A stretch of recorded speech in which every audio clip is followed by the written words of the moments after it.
আসসালামু আলাইকুম আমার প্রাণপ্রিয় বন্ধুরা, আপনারা কেমন আছেন? আলহামদুলিল্লাহ, আপনাদের দোয়ায় আমিও ভালো আছি। আর আজকে নিজের হাতে ধরে আনা পুঁটি মাছ টাটকা, এগুলা রোদে বসে রান্না করে খাওয়ার মজাটাই আলাদা। সব কিছু বাটা মাটির চুলায় এভাবে রান্না করলে যে কোনো লোক আঙ্গুল চেটে পুটে খাবে, আমি এটা আশা রাখি। তো এভাবে একবার হলেও বানিয়ে খেয়ে দেখতে পারেন, আশা করি খুবই ভালো লাগবে। আর রৌদ্রের রান্না, রৌদ্রের ভিতরে বসে বসে শীতকালে হেব্বি ভালো লাগে বন্ধুরা। আমি গ্রামের মানুষ, তার জন্য আর কি পাতা দিয়ে রান্না করতে হয়। এই যে পাতা নিয়ে এসেছি, আমি দু চুলায় রান্না করব, এক চুলায় ভাত আরেক চুলায় তরকারি বন্ধুরা। এক হাতে ভিডিও করতে হয়, আরেক হাতে পাতা দিয়ে রান্না করতে হয়। এত কষ্ট করে ভিডিও করি বন্ধুরা, তো আবার রান্না করতে হয়। মেয়েও আছে একটা ছোট, তাকেও সামলাইতে হয়। তো যাই হোক বন্ধুরা, অনেক কথা বলে ফেলেছি। আর বলতে বলতে এদিকে আমি মাছগুলোও ভাজি করতে চুলায় দিয়ে দিয়েছি। এই যে আমার মাছগুলা ভাজি হয়ে গেছে বন্ধুরা, পুঁটি মাছ লাল লাল করে ভেজে নিয়েছি আমি। আর এখানে ওই মাছের তেলেই আমি দিয়ে দিব দুটো শুকনো মরিচ, দুটো বা তিনটে কাঁচা মরিচ নিয়েছিলাম আমি, রসুন, পেঁয়াজ আর কয়েকটা জিরা আমি পাটায় বেটে নিয়েছি।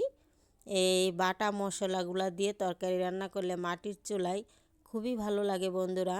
আর নিজের হাতে ধরে আনা টাটকা পুঁটি মাছ, বড় বড় সাইজের। তো এভাবে রান্না করে আপনারা একবার হলেও খেয়ে আমাকে কমেন্টে জানাবেন। অবশ্যই আঙ্গুল চেটে পুটে খাওয়ার মতনই রান্না হয়। আর আমি হলুদের গুঁড়ো দিয়ে দিয়েছি, দিয়ে দিলাম পর্যাপ্ত পরিমাণের লবণ। আর মশলাটাকে আমি ভালোভাবে কষিয়ে নিব, তার জন্য অল্প পরিমাণে জল দিলাম, কারণ একটুখানি পানি না দিলে মশলাটা পুড়ে যায় আর ভালো কালার আসে না। তার জন্য আর কি আমি অল্প একটু পানি দিয়ে নিয়েছি। এবার মশলাটাকে ভালোভাবে কষিয়ে নিয়েছি। তেল যখন উপরে ভেসে উঠেছে বন্ধুরা, তখনই আমি এই যে মিষ্টি লাউ দিয়ে দিয়েছি, মিষ্টি কুমড়ো যাকে বলে। এই কুমড়োটা অনেক বড় ছিল, তো আমি 2 দিন খেয়েছি, তারপরে শেষ হয়নি। আবারও অল্প কিছুটা দিয়ে এই পুঁটি মাছ রান্না করব। আর এভাবে রোদ্রে বসে রান্না করে দেখেন বন্ধুরা কি সুন্দর কালার আসছে, রোদ্রের ঝিলিক।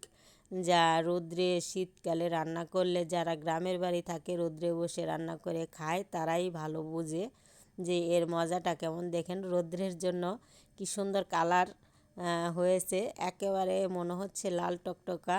আর রোদ্রের তাপে বন্ধুরা আমি কিছুই দেখতে পারতেছি না, তারপরেও এক হাতে ক্যামেরা ধরেছি আর এক হাতে জাল, মানে জালও দেই। তারপরে তরকারিগুলোও সব রান্না করার জন্য লাড়া দিতে হয়।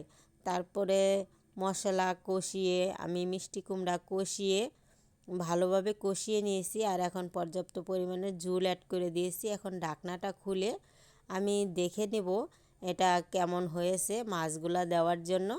যখন বলক উঠে পড়েছে তখনই আমি মাছগুলা দিয়ে দিলাম বন্ধুরা, পুঁটি মাছগুলা।